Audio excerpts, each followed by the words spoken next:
السلام علیکم ورحمۃ اللہ وبرکاتہ۔ قرآن ہم سے کیا چاہتا ہے، اس کے ایپیسوڈ نمبر 7 میں آپ کا استقبال ہے۔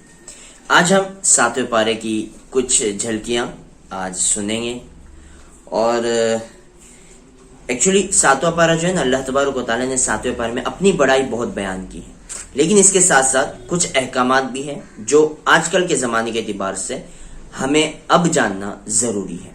سب سے پہلے حکم کی طرف چلتے ہیں۔ اللہ تبارک و تعالیٰ پہلے ہی پیج پر اللہ تعالیٰ فرماتے ہیں، یا ایھا الذین آمنوا لا تحرموا طیبات ما احل اللہ لکم ولا تعتدوا ان اللہ لا يحب المعتدین۔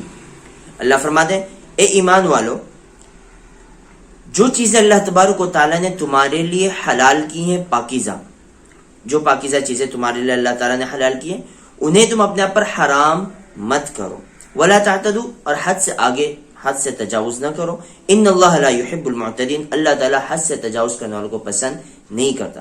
وَكُلُوا مِمَّا رَزَقَكُمُ اللَّهُ حَلَالًا طَيِّبًا، اور اللہ تبارک و تعالیٰ نے جو حلال رزق تمہیں دیا ہے، پاکیزہ رزق دیا ہے، اس میں سے کھاؤ۔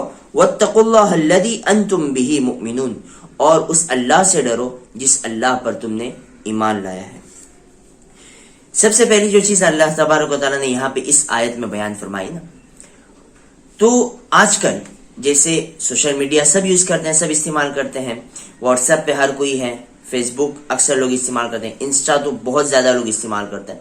اب اس میں کیا ہوتا ہے، کوئی ایک پوسٹ ہمارے سامنے آ گئی، یار فلاں پروڈکٹ جو ہے نا، اس میں یہ ایسا ہے، اس میں وہ ایسا ہے، اس میں ایسا ہے، تو اس کو بین کرو، اس کو کھانا حرام ہے، اس کو کھانا ناجائز ہے۔ اور اب ہم کیا کرتے ہیں، ارے بھائی کچھ الگ دکھایا، اسکرین شاٹ مارے، فارورڈ کر دیے، فارورڈ ہو گیا۔ اب جو آگے دیکھنے والے نا، ارے یار یہ حرام ہے، یہ اس کو آگے فارورڈ کرو، یہ 10 لوگ کو، یہ 40 لوگ کو، یہ ایسی چیزیں ہم پھیلاتے ہیں۔ ابھی ریسنٹلی ایک چیز پھیلی تھی، وہ اس کے اوریو بسکٹ کے بارے میں، کہ اوریو بسکٹ کا کھانا حرام ہے، اس میں وہ چیزیں ہیں، ایسی چیزیں۔ تحقیق کسی نے نہیں کہ کوئی کسی کو تحقیق کرنے کی پڑی بھی نہیں ہے، بس سامنے آئی نا تو کچھ نیا تڑکا مسئلہ ہے نا وائرل ہونے جیسا، تو کرو وائرل۔ تو یہ ہم مسلمانوں کی بیوقوفی ہے۔ آپ کوئی ایک چیز اللہ تعالیٰ نے آپ کو جائز قرار دیا، آپ کو کھانا اس کا جائز ہے۔ بسکٹ میں نارملی وہ چیزیں استعمال نہیں ہوتی جس کی وجہ سے بسکٹ کا کھانا حرام ہوتا ہے۔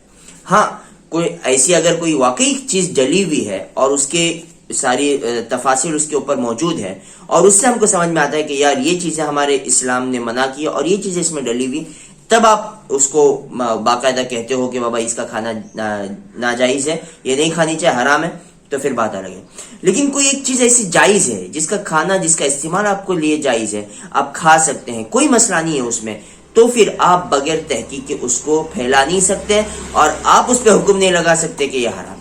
اس لیے کہ اللہ تعالیٰ نے اس کو حلال کر دیا ہے، اب اللہ کے آگے تم کون ہوتے ہو کہ اس کو حرام کرنے والے؟ اس لیے اللہ فرماتے ہو وَلَا تَعْتَدُوا، اپنی حد سے آگے مت بڑھو، ان اللہ لا يحب المعتدین، اللہ تعالیٰ حد تجاوز کرنے والوں کو پسند نہیں کرتا۔ ایک چیز اللہ تبارک و تعالیٰ نے یہاں پہ بیان فرمائی۔ دوسری چیز جو اللہ تبارک و تعالیٰ نے یہاں پہ بیان فرمائی وہ یہ کہ یا ایھا الذین آمنوا انما الخمر والمیسر والانصاب والازلام رجس من عمل الشیطان فاجتنبوہ لعلکم تفلحون۔ اللہ فرماتے ہیں، اے ایمان والو، یقیناً شراب، جوا، پھال نکالنا، یہ ساری جو چیزیں ہیں یہ شیطان کے گندے اعمال میں سے ہے، ٹھیک ہے، لہٰذا اس سے بچو، لعلکم تفلحون، تاکہ تم کامیاب ہو جاؤ گے۔ آج انسان جوا کھیلتا ہے، سٹے کے کاروبار میں جاتا ہے، اور اس کو وہاں پہ لگتا ہے کہ میں سکسیسفل بن جاؤں گا، میں کروڑ پتی بن جاؤں گا، میں سکسیسفل کامیاب انسان بن جاؤں گا۔ اللہ فرماتے ہیں اس سے باز رہو، تم کامیاب بن جاؤ گے۔ کیا عجیب اللہ تبارک و تعالیٰ نے ہماری رہنمائی کی، قرآن نے ہماری رہنمائی کی۔ کاش ہر ایک مسلمان اس قرآن کو پڑھے اور سمجھے۔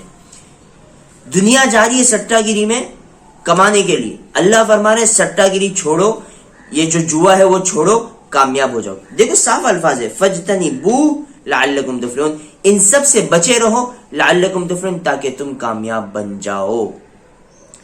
اگر اللہ فرماتے انما یرید الشیطان ان یوقع بینکم العداوۃ والبغضاء فی الخمر والمیسر ویصدکم عن ذکر اللہ وعن الصلاۃ فہل انتم منتہون، کہ یقیناً شیطان یہ چاہتا ہے کہ تمہیں دشمنی میں مبتلا کرے، تمہیں جوئے کے راستے سے آپس میں تم کو لڑوائے، اور پھر وہ تمہیں اللہ کے ذکر اور نماز سے روکے. یہ تو شیطان چاہتا ہے. تم شیطان کے ہاتھ کا کھیل کیوں بن رہے ہو؟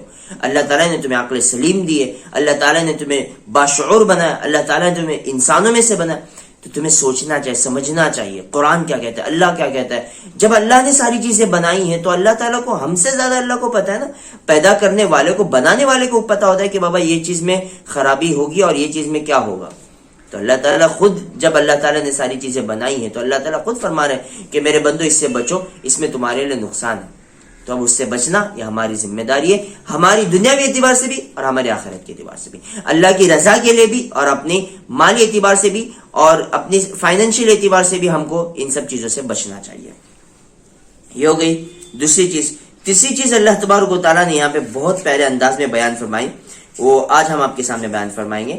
وہ یہ کہ اللہ تعالیٰ فرماتے ہیں وَإِن يَمْسَسْكَ اللَّهُ بِضُرٍّ فَلَا كَاشِفَ لَهُ إِلَّا هُوَ وَإِن يَمْسَسْكَ بِخَيْرٍ فَهُوَ عَلَى كُلِّ شَيْءٍ قَدِيرٌ. کہ اگر اللہ تبارک و تعالیٰ تمہیں نقصان پہنچانا چاہے نا تو میرے پیرو, کوئی دنیا میں کوئی ایسی ہستی نہیں ہے جو اس کے نقصان سے تم کو بچا سکے. اور اگر اللہ تبارک و تعالیٰ تمہیں بھلائی پہنچانا چاہے تو اللہ فرماتے ہیں فَهُوَ عَلَى كُلِّ شَيْءٍ قَدِيرٌ, وہ ہر چیز پر قادر ہے. وہ یوسف کو کنویں سے اٹھا کر مصر کے تخت پہ بٹھا سکتا ہے تو نمرود کو تخت پہ بٹھا کر جوتے بھی کھلوا سکتا ہے. اللہ تعالیٰ اس پہ قادر ہے. تو ان سب چیزوں میں ہمیں نہیں پڑھنا چاہیے کہ یار فلاں نے مجھ پہ کیا ہوگا. اب کیا ہوتا ہے, ہاں جادو ہوتا ہے, ساری چیزیں ہوتی ہیں, نظر حق ہے, اللہ کے نبی صلی اللہ علیہ وسلم کا فرمان ہے, جادو بھی اللہ کے نبی صلی اللہ علیہ وسلم پر ہوا, لیکن ہر چیز میں اس کو تلاش کرنا یہ غلط ہے. کچھ چیز اللہ تبارک و تعالیٰ نے ہمارے حق میں رکھی ہے, زندگی ہے, اتار چڑھاؤ آتے رہیں گے. تو بعض مرتبہ کیا ہوتا ہے, کوئی بھی چیز آئے نا تو ہم سمجھتے ہیں یار وہ فلاں نے کر دیا, یار وہ اس نے نا کچھ نہ کچھ اس کا میرے پیچھے لگا ہوا ہے, یار وہ ایسا کر رہا ہے, وہ ایسا کر رہا ہے. کچھ نہیں ہے بھائی, اللہ کے بغیر کچھ نہیں. وَإِن يَمْسَسْكَ اللَّهُ بِضُرٍّ فَلَا كَاشِفَ لَهُ إِلَّا هُوَ. پوری دنیا بھی اگر آپ کو پروٹیکشن دینے آوے نا اور اللہ نقصان پہنچانا چاہے تو میرے بھائی تم چھوٹ نہیں سکتے. وَإِن يَمْسَسْكَ بِخَيْرٍ فَهُوَ عَلَى كُلِّ شَيْءٍ. اور پوری دنیا تمہیں نقصان میں ڈھکیلنا چاہے لیکن اللہ تمہیں فائدہ دینا چاہے, اللہ تمہیں خیر دینا چاہے, اللہ تمہیں بھلائی دینا چاہے, تو اللہ فرماتے ہیں کہ ہمارے آگے کون جا سکتا ہے. تو یہ چیز اللہ تبارک و تعالیٰ نے یہاں پہ صاف کی ہے اور ہمارے پورے مائنڈ کو کلیئر کر دیا کہ تمہیں اپنی دنیاوی زندگی میں گھبرانے کی ضرورت نہیں, بس توکل مجھ پہ کرنا ہے, ٹرسٹ مجھ پہ کرنا ہے اور اپنا کنیکشن مجھ سے بنانا ہے. باقی ساری چیزیں میں تمہارے لیے ہینڈل کر دوں گا. آخر میں آپ سے گزارش ہے کہ ویڈیو پسند آئی ہے تو لائک ضرور کیجیے, اور یہ ویڈیو اگر آپ چاہتے ہیں کہ یہ اور لوگوں تک یہ پیغام پہنچے تو اس کو ضرور اپنے دوست احباب سے شیئر کیجیے, اپنے فیملی فرینڈز میں شیئر کیجیے, اور ہمارے چینل پہ نئے ہیں تو سبسکرائب کر کے جانا ہے. ملتے ہیں اگلی ویڈیو میں, تب تک کے لیے اجازت دیجیے. اللہ حافظ. السلام علیکم ورحمۃ اللہ وبرکاتہ.